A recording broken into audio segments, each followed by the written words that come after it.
감사합니다. 할로. 헬로. 네, 감사합니다. 이렇게 또 격하게 또 맞이해 주시니 너무나도 감사합니다. 소리가 잘 들리나요? 네, 잘 들립니다. 아, 예, 그렇군요. 네, 아유, 긴장이 돼서 어떻게 말을 해야 될지 잘 모르겠는데, 어쨌든, 네, 주님의 은혜가 오늘 이렇게 함께 말씀을 나누는 우리 서로 교회 서로님들과 함께 하시기를 늘 감사합니다. 아니, 늘 기도드립니다. 어, 여름이 길어서 그랬는지 모르겠지만 요즘 가을이 굉장히 짧아진 듯한 느낌이 듭니다. 가을이 짧아지다 보니까 가을은 남자의 계절이라고 하는데 가을의 정취를, 아, 못 느끼는 것 같아서 좀 기분이 좀 그렇긴 한데 어쨌든, 가을이 짧아지면서 느낀 것은 저는 그런 것들을 많이 느끼는 것 같습니다. 아, 지구가 좀 많이 아프겠구나라는 생각을 하게 되면서 정말로 우리가 좀 더 그리스도인으로서 우리, 그쪽만 생각하는 것이 아니라 좀 더 넓은 쪽으로 확장된 개념으로 더욱더 넓은 방향에서 우리의 삶의 모습이 또한 성도로서의 삶의 모습이 이어졌으면 좋겠다라는 생각을 하게 됩니다. 다시 한번 여러분들에게 정식으로 인사드리겠습니다. 저는 오창에 사는 정기준 목사입니다. 아유, 이게 제가 온라인으로 이게 저 하는 설교가 처음이라서 굉장히 좀 어색하기도 하네요. 네. 오늘 이렇게 설계되어지는 본문은 2주 전에 있었던 또 일에 의해서 이렇게 생각이 되어져서 오늘 본문을 정하게 되었는데요. 오늘 본문은 이렇게 배경이 있습니다. 이 본문의 배경은 어, 월터 부르그만이라고 하는 사람이 쓴 현대성서 주석의 창세기를 읽다가 거기를 참조해서 제가 요번에 설교를 준비하게 됐습니다. 이 설교는, 오늘은 1부고, 나중에 2부, 3부, 만약에 서로교회에서 설교할 기회가 주어진다면 계속적으로 이어질 거니까요. 잘 하나님의 말씀을 같이 함께 나누는 시간으로 되어줄 수 있었으면 좋겠습니다. 음, 이번 한 주 여러분들 조금 국제적으로나 국내적으로 굉장한 이벤트 속에 날들이 지나갔는데 어떻게 지내셨습니까? 그 날들 잘 보내게 지내셨습니까? 어, 트럼프가 미국의 대통령이 됐고 또한 우리나라 대통령님께서 또 황당한 기자회견을 이렇게 함을 통해서 우리의 마음이 조금은 뭐라고 그래야 될까? 좀 답답한 느낌? 세상이 참, 이렇게, 돌아가는 건가? 세상이 왜 이렇게 돌아가지 하는 생각이 우리 마음속에 들었습니다. 그리고 저의 마음속에 들었고 여러분들은 어떠셨는지 참 궁금하네요. 어쨌든 국내에서 일어나는 일 그리고 국제에서 일어나는 일들을 바라보면서 제 마음속에 들어졌던 자그마한 느낌은 이런 거였습니다. 지금 세상이 무언진 모르겠지만 어떤 권위를 가진 사람 또는 어떤 힘을 가진 사람이 그들의 가진 힘을 가지고 약하고 소외받는 사람들을 누르는 그러한 모습들이 점점점 늘어나겠구나라고 하는 생각을 하게 되었습니다. 그러므로 인해서 세상이 갑갑해지고 또는 각박해지기도 하는 모습이 우리 가운데 나타나는 것은 아닐까라고 하면서 우려가 되고 또한 마음에 음, 힘든 점들을 느끼게 됩니다. 이러한 모습들은 어, 다른 데부터 있었던 것들이 아니라 옛날부터 있었던 것 같습니다.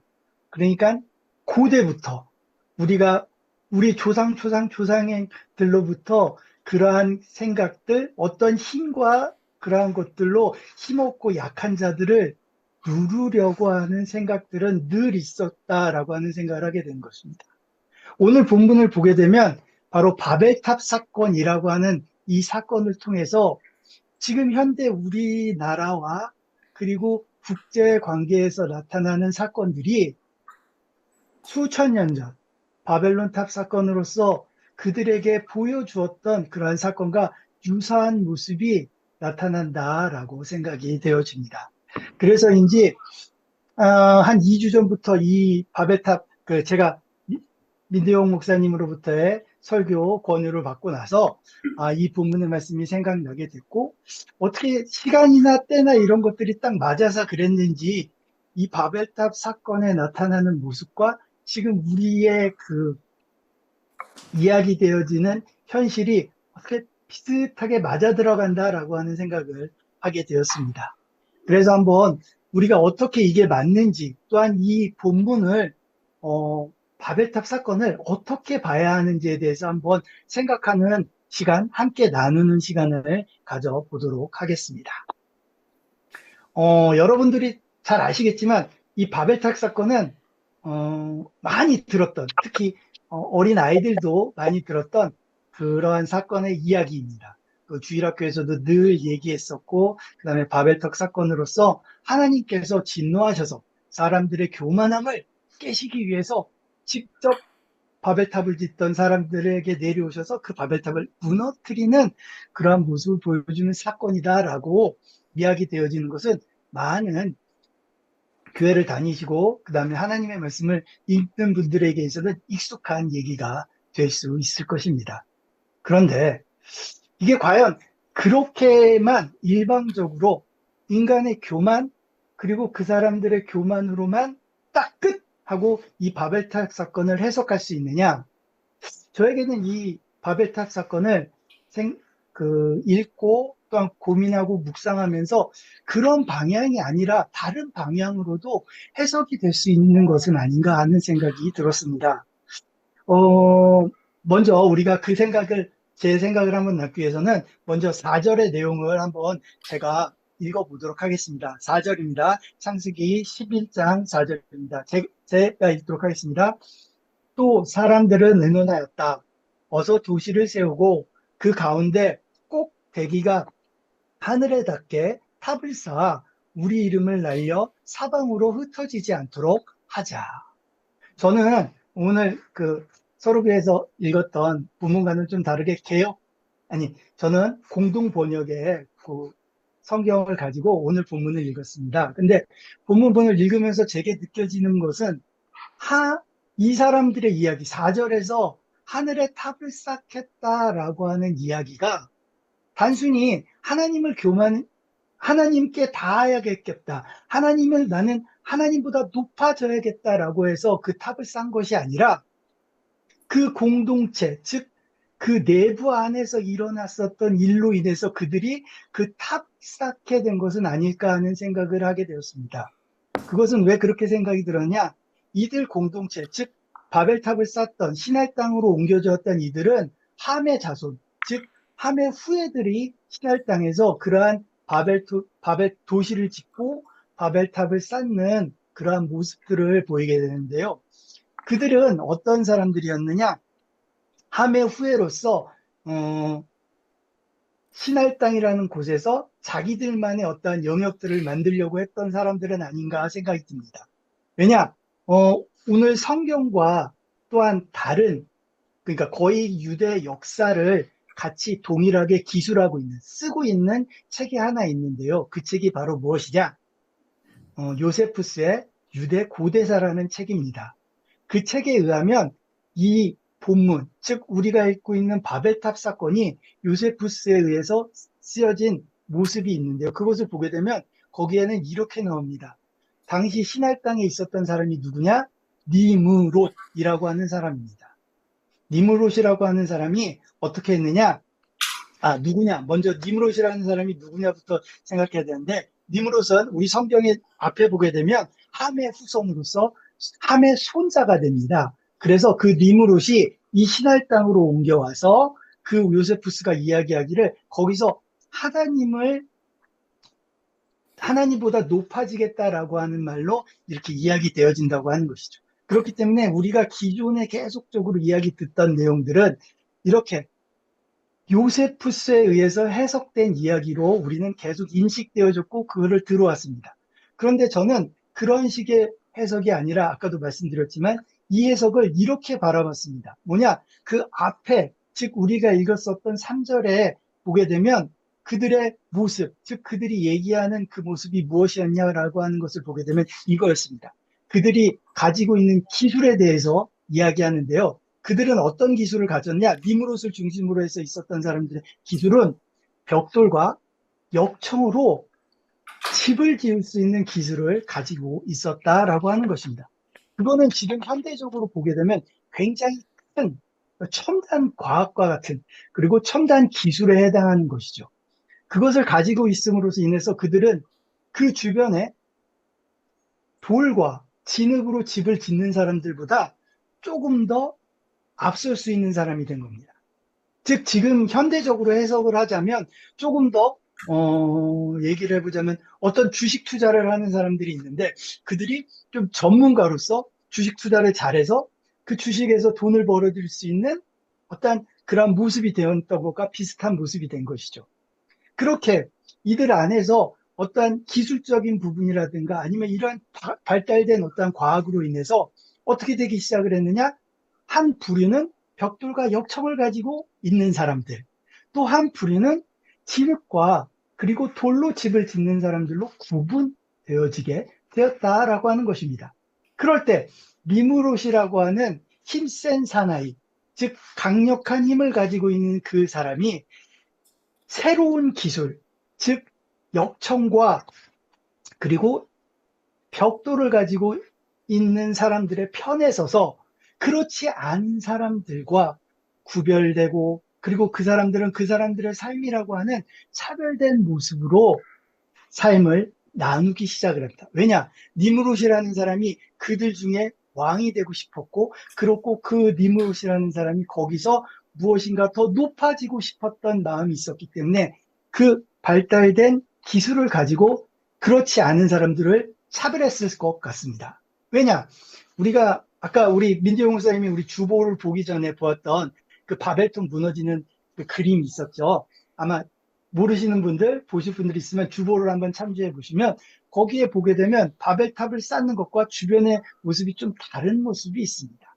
그러한 모습들을 보게 되면 분명 그 바벨탑을 짓는 사람들의 마음속에는 어떤 마음이 있었느냐? 누군가를 차별하고 나는 차별된 그것을 통해서 나는 더 높은 사람이다. 나는 더 위대한 사람이다. 더 높아져야 된다라고 하는 우월 의식을 가지게 된 것입니다. 그러다 보니까 이들이 어떻게 하느냐? 그들 내부 안에서 그 흙과 떡 그것을 넘어서서 이제는 어떻게 하느냐? 그 진흙과 벽돌을 가지고 더 높이 세울 수 있는 사람, 그리고 더 낮게 세우는 사람들로 또 뭐를 하느냐? 또 분할을 하게 됩니다. 그러면서 점점 뭐를 만들기 시작하느냐? 아마 그들 가운데 계층을 만들고 하이어라키라고 하는데 그러한 계급을 만들면서 서로 간에 틀린 너는 그런 기술이 없기 때문에 이렇게 성공하지 못하는 거야. 너는 그런 기술을 가지고 있지 않기 때문에 옛날 기술을 가지고 있기 때문에 그런 삶을 사는 거야 라고 하면서 서로를 낮게 보고 그 다음에 누군가는 높게 보는 그런 차별의 모습이 그들에게서 나타나게 되었을 것이라는 것이죠. 그렇기 때문에 그들 안에서는 그러한 바벨탑을 짓는 사건 안에서의 모습이 바로 차별을 드러내는 가장 큰 모습이 되었지 않겠느냐라고 생각이 들었습니다. 그러고 나서 우리가 본문을 보게 되면 4절의 말씀이 그들의 욕심에 의해 차별을 조장하고자 하는 니무롯의 잘못된 생각이 반영된 그들의 이야기가 될 것이다 라고 하는 쪽으로 해석되어질 수 있다 느껴지게 됩니다. 또한 이러한 삶의 모습을 보면서 우리는 정말로 무엇을 깨닫게 되느냐? 우리 인간은 어쩔 수 없이 사회를 조직하고 구성하는 가운데 무언가 다른 구별을 하고 그 다음에 차별을 함을 통해서 누군가 높고 낮음을 만들려는 참으로 배약된 속성이 많구나라고 하는 것들을 깨닫게 되죠. 그렇기 때문에 그러한 내부 안의 이 사정을 우리는 4절의 말씀을 통해서 알 수 있게 됩니다. 그렇다면 이들의 그러한 마음들을 하나님은 어떻게 보셨을까요? 하나님은 7절과 이렇게 5절로부터 7절과의 말씀을 통해서 어떤 식의 모습을 보이느냐? 직접 내려오셔서 그들이 짓고 있는 모습들을 어떻게 하시느냐? 바라보시고 그들의 행동들이 어떤 행동인지를 직접 판단하십니다. 그들에게 행동이 나타나는 행동이 아까 말했죠. 차별적 행동과 그리고 누군가보다 높아지려고 하는 잘못된 생각들을 가지고 있기 때문에 하나님은 어떻게 말씀을 하시느냐? 이들을 그대로 놔둬서는 절대 안 된다. 더 나쁜 일을 할 수도 있는 사람들로 변할 수 있겠구나라고 하는 말씀을 하게 됩니다.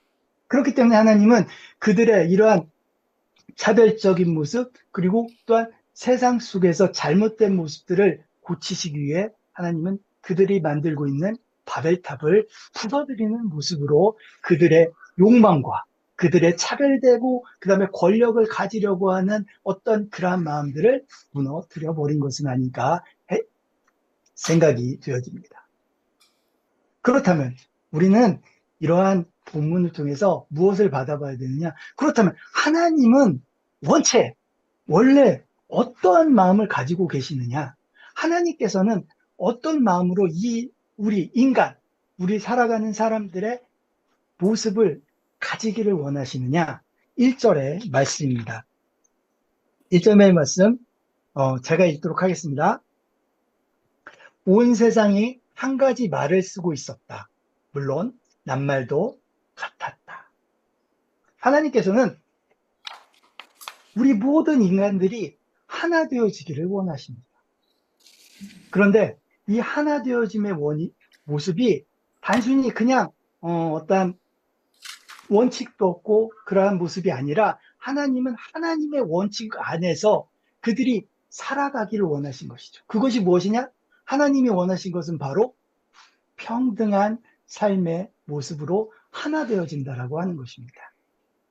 그런데 아까도 말씀드렸듯이 니무롯과 같이 바벨탑을 쌓는 사람들은 어떻게 합니까? 돌을 가진 사람, 돌과 진흙을 가진 사람, 그리고 벽돌과 또한 역청으로 짓는 사람으로 구분했고, 또한 역청과 벽돌을 가진 사람들, 그 사람들을 또 뭘로 했느냐? 더 높게 집을 짓는 사람과 그냥 낮게 벽돌로만 짓는 사람으로 구분 지으려고, 이 구분은 결국 무엇을 만들려고 하는 것이었냐? 수직적 관계를 만들려고 하는 모습이었다라고 할 수 있는 것이죠. 하지만 하나님은 그들이 모두 다 동등된 모습, 그리고 평등한 모습으로 살아가는 것을 원하십니다. 왜냐? 아시겠지만 이 사건은 홍수 사건이 일어난 이후에 노아의 후손인 셈과 함과 아벳의 이 세 아들의 후예들이 점점 세상으로 나와 흩어져 퍼지는 모습을 통해서 그의 중간에 들어간 하나의 사건입니다. 그들은 모두 다 무엇이었냐? 같은 형제요, 그리고 노아의 자녀들이었습니다. 그렇기 때문에 하나님의 마음은 그들이 형제로서 하나 되어지는 모습, 누가 높고 누가 낮고 하는 이러한 위아의 그런 어떤 격차를 두지 아니하고 오직 평등한 관계로 살아가기로 원했습니다.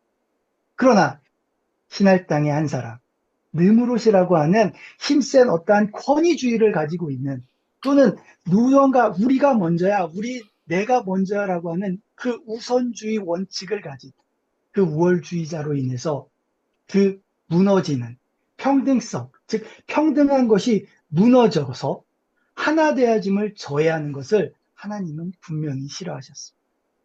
그렇기 때문에 하나님은 그 하나님의 원래의 마음, 즉 평등한 모습으로 하나 되어지는 그 모습을 그대로 회복시키시기 위해서 어떻게 하시느냐? 그 수직적 관계를 만들어내고 그것을 그렇게 바꿔나가는 사람들의 상징적인 바벨탑을 무너뜨리게 된 것입니다. 왜 하나님이 이 평등한 관계를 좋아하시느냐? 하나님의 모습을 봐도 알 수 있습니다. 하나님의 모습이 무엇이냐? 하나님은 어떤 분이신가요?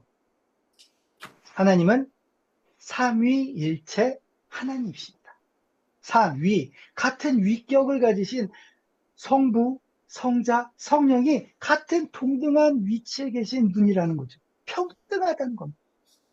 그 하나님의 그 원칙 아래서도 우리 인간도 마찬가지로 어떻게 하느냐? 모든 사람들이 평등하고 동등하게 살아야 된다라고 하는 것이 하나님의 가장 기본된 생각이고 원칙이 것입니다. 그렇기 때문에 하나님은 바벨탑을 쌓고 바벨탑을 만드는 사람들의 생각을 어떻게 해야 될까요? 반드시 무너뜨려야 하셨던 것입니다. 그렇다면 이렇게 바벨탑이 무너지고 이렇게 무너지지만 잘 보십시오. 세상이 바벨탑이 무너지고 나서 우리 모두 다 그냥 We are the world 뭐 우리 저기 좋아한 옛날에 불렀던 노래가 있죠. 이렇게 얘기하면 제 연식이 나타날지는 모르겠지만 하여튼 그 노래처럼 하나가 되었을까요? 아니죠.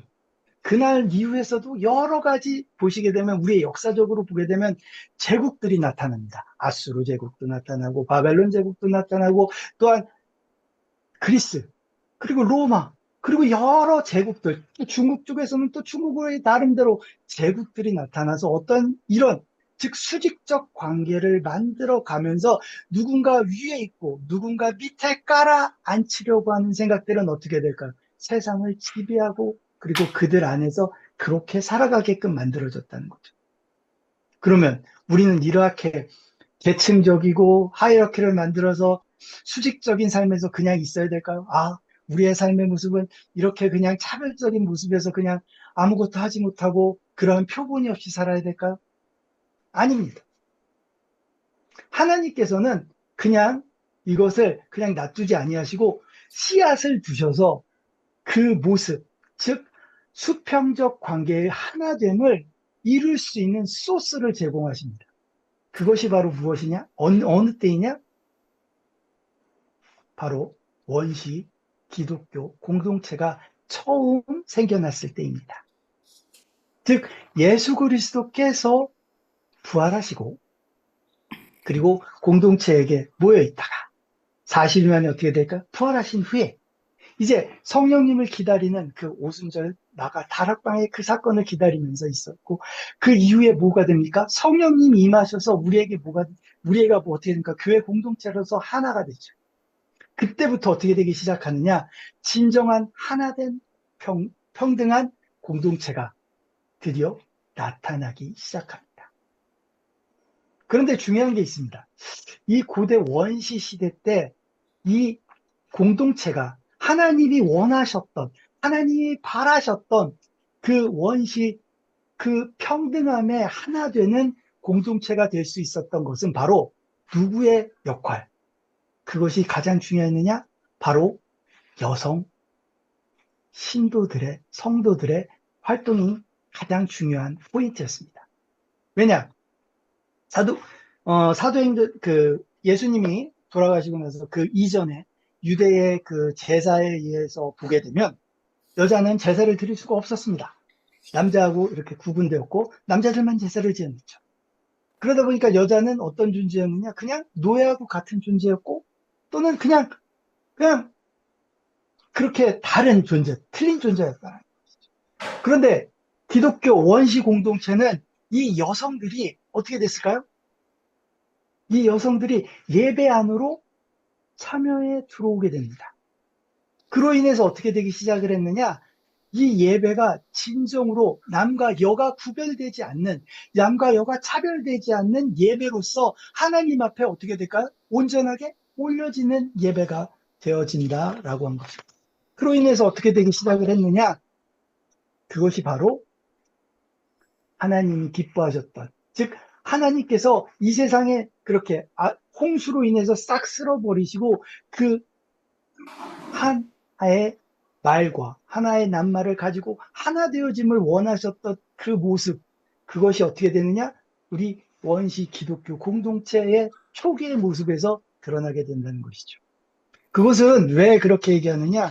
이것은 제가 이렇게 얘기하는 것들은 한스 퀸이라고 하는 교수가 그리스도교 여성사라고 하는 곳에 그 공동체를 평가하는 이러한 구절이 있기 때문에 저도 동의를 해서 이 구절을 가져와서 한번 동의한 바이기 때문에 같이 한번 읽어보도록 하겠습니다. 거기에는 어떤 말이 있었느냐? 그 원시 공동체에 대해서 이렇게 정의합니다.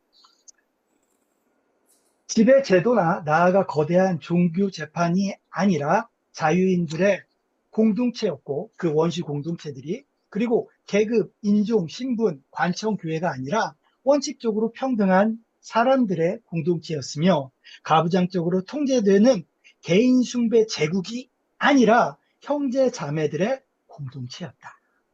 즉 이 공동체는 하나님이 그렇게도 바라고 기뻐하시고 그리고 또한 원하셨던 어떤 공동체이냐? 민주적인 그리고 하나님이 하나됨의 가장 기본이었던 평등을 이뤄낼 수 있는 그러한 공동체로 하나님 이루어냈다는 거죠. 그것을 위해서 어떻게 예수님이 성육신에서 이 땅에 오셨고 이 땅에 오셔서 우리에게 그러한 본들을 보여주셨고 그로 인해서 그 공동체 그 본을 본 공동체들이 어떻게 되느냐 나중에 예배할 때에 남과 여가 차별 없이 서로 함께 하나님을 바라보면서 예배를 드리게 됐다는 것입니다. 그로 인해서 우리는 어떤 것들을 깨닫게 되느냐 하나님의 하나됨이라고 하는 것은 평등을 기본으로 한 하나됨입니다. 누군가의 수직적 관계에서 내가 위에 있고 그 다음 밑에 누군가가 있고 그래서 우리는 하나야 내 밑으로 말을 들어 라고 하는 수직적 관계의 하나됨이 하나님이 원하시는 것이 아니라 남자든 여자든 아이든 어른이든 모두 다 동등한 모습 속에서 하나님을 예배하고 찬양하는 것 그것이 진정한 하나됨이요 진정한 평등의 모습이다라고 하나님은 말씀하시는 겁니다. 그렇게 우리는 바벨론의 사건을 통해서 제대로 된 하나됨이 무엇인가를 다시 한번 생각해 보아야 할 것입니다. 세상은 말합니다. 세상은 어떠한 리더를 중심으로 누군가를 중심으로 하나로 쫙 뭉쳐서 일치돼서 딱 획일적인 하나와 동질화된 이것이 돼서 나아가야 돼 라고 이야기하지만 그것은 어떠한 사람이 높이 되어지려고 하는 것, 어떠한 신의 위치에 올라가려고 하는 잘못된 생각입니다. 신은 오직 한 분밖에 없으십니다. 하나님 한 분밖에 없으십니다. 그렇게 우리는 그 하나님이 이루고자 하시는 그 평등의 모습, 그 평등의 모습으로 하나 되는 모습을 이루어내고 그리고 그것을 만들어가는 데에 우리의 역할을 하나하나 감당해 나아가야 할 것입니다. 이런 말이 있습니다. 여러분들이 좀 아시는 그림일 수도 있는데요. 이퀄리티라고 하는 어떤 개념에 대해서 이렇게 보여주는 사진이 있습니다. 네. 네, 지금 보이시나요? 네, 여기 보이실 겁니다. 저는 보이시고 저도 보이실 텐데 여기 보면 이퀄리티, 리얼리티라고 하는 것이 있습니다. 이것은 뭐냐? 이렇게 맨 끝에 보시면 세 사람이 동등한 상자 위에 올라가 있습니다. 근데 세 사람은 어떠냐? 한 사람은 키가 크고 한 사람은 중간이고 한 사람은 작습니다. 근데 마지막 사람, 이 사람은 어떻습니까? 상자를 올려놔도 야구 경기가 보이지 않습니다. 이것을 이퀄리티, 즉 여기서는 해석을 평등이라고 해석을 하더라고요. 근데 저는 좀 이건 좀 다른 평등이기 때문에 그냥 그들이 해석하는 것처럼 평등이라고 하고 이퀄리티라고 하는 건 보시죠. 담장 위에 사람이 있습니다. 담장 위에 사람인데 어떻게 하느냐? 한 사람은 키가 크기 때문에 아무것도 없고요. 중간 키는 그 다음에 상자 하나, 그 다음에 맨 마지막에 있는 사람은 어떻게 하느냐? 두 개를 올려서 저것을 야구 경기를 볼 수 있게 합니다. 그리고 이러한 것들이 형평이라고 얘기하고 평등이라고 얘기하지만 실제 우리의 현실은 마지막 세 번째입니다. 키 큰 사람, 다 볼 수 있는 사람은 어떻게 할까요? 높이 쭉 올라가서 그냥 상자 다 쌓아놓고 자기 혼자 보고 있습니다. 두 번째에 있는 사람은 그냥 가까스로 그 상자에 올라가서 앉아있죠. 그리고 마지막 사람은 땅굴에 내려가서 아예 보질도 못하는 모습이 됩니다. 이것이 현실이라고 하는 것입니다. 우리는 이렇게 평등에 대해서 생각할 수 있습니다. 그런데 우리는 여기서 나타나는 평등을 가지고 어떤 사람들은 이퀄리티가 또는 이퀄티가 세상의 진정으로 나타나야 하는 평등의 모습, 형평성의 모습이라고 생각하고 이야기하고 있습니다. 하지만 이것은 하나님이 원하시는 아까 말씀드렸던 하나됨의 평등됨의 모습이 결코 아닙니다. 하나님은 이러한 세 가지의 현실로 평등이라는 것들을 얘기하고 싶어 하지 않으십니다. 네. 다음. 네. 하나님은 바로 이 야구장과 같은 모습을 하게 됩니다. 보십니까? 야구장이 얼마나 멋있으십니까? 굉장히 크죠? 그리고 사람들도 많이 들어갑니다. 이 야구장을 보시면 아까 앞에 보셨던 펜스로만 경기를 구경할 수 있는 야구장과 동네 야구장과는 다르게 최신식 그리고 세련된 이 야구장은 어떠느냐? 결코 아래에서 볼 수 있는 사람이 없습니다. 야구장 안에 가보셨던 분들은 아시겠지만 야구 선수들이 있고 야구 선수들보다 어떻게 할까요? 그 관중석은 다 높이 있습니다. 또는 그것을 볼 수 있는 펜스들을 만들어 놓고 누구나 다 경기를 구경할 수 있는 야구를 구경할 수 있는 모습이 된다. 이것이 하나님이 바라시는 평등의 모습이라는 것이죠. 무엇이냐? 아까처럼 세상은 얘기합니다. 상자를 몇 개를 하나 동일하게 주는 게 평등이야. 그래서 하나 돼야 돼. 그리고 어떤 사람은 누군가는 높으니까 하나, 누구는 적으니까 두 개, 세 개 이런 식으로 해서 이것이 평평이야. 그러면서 평등이라고 얘기하지만 하나님은 그러한 동네 야구장에서 보는 그런 이렇게 그걸로 따지지 말고 야구장 그 뒤에 있는 펜스를 아예 높여서 누구나 다 볼 수 있는 환경으로 만들고 그 환경 속에서 즐기고 함께 할 수 있는 모습이 되라고 하나님은 말씀하시는 것. 그러기 위해서는 어떻게 해야 될까요? 우리의 모습이, 우리의 방향성, 우리 서로가 연대하고 함께하는 모습으로 가야 한다는 것입니다. 누군가에게 얘기해야 합니다. 동네 펜스가 있으면, 이거 동네 펜스를 더 높게끔 지을 수 있게 해주세요라고 거기에 모여있는 세 사람이 모여서 뭐를 해야 될까요? 그거를 만들어줄 수 있는 사람들에게 이야기해야 되고 연대해서 그것을 주장해야 하는 거죠.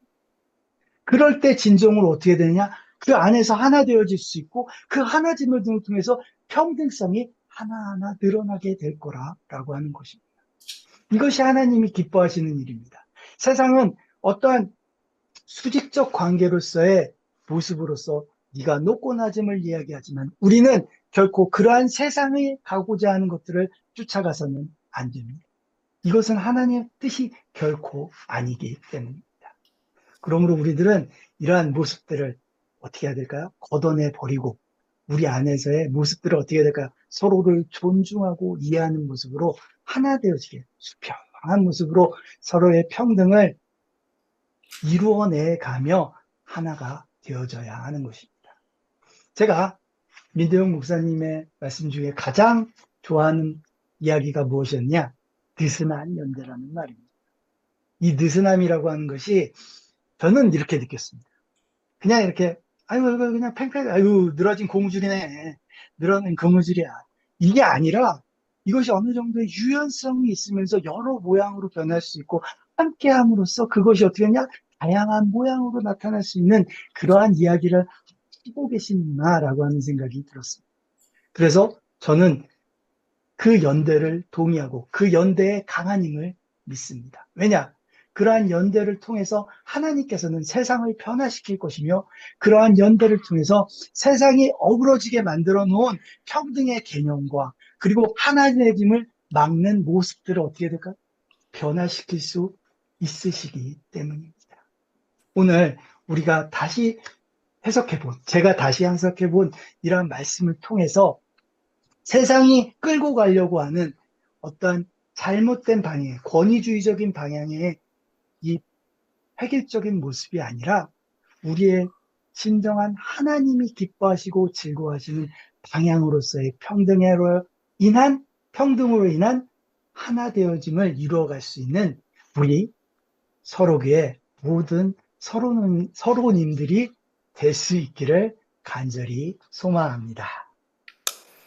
잠깐 제가 기도하겠습니다.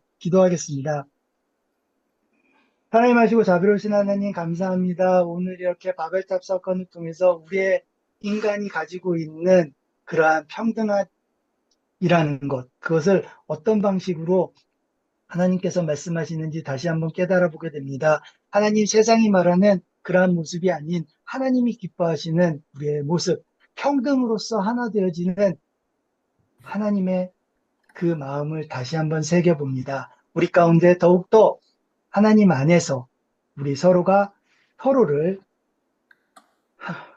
사랑하며 그 모습 속에서 더욱더 하나 되어지는 우리 서로 교회, 서로님들, 서로 공동체가 될 수 있도록 은혜 내려주시고 함께하여 주시옵소서. 주님께서 오늘 이렇게 함께하여 주셨음에 감사드리며 사랑이 많으신 예수 그리스도 이름으로 기도드렸습니다. 아멘.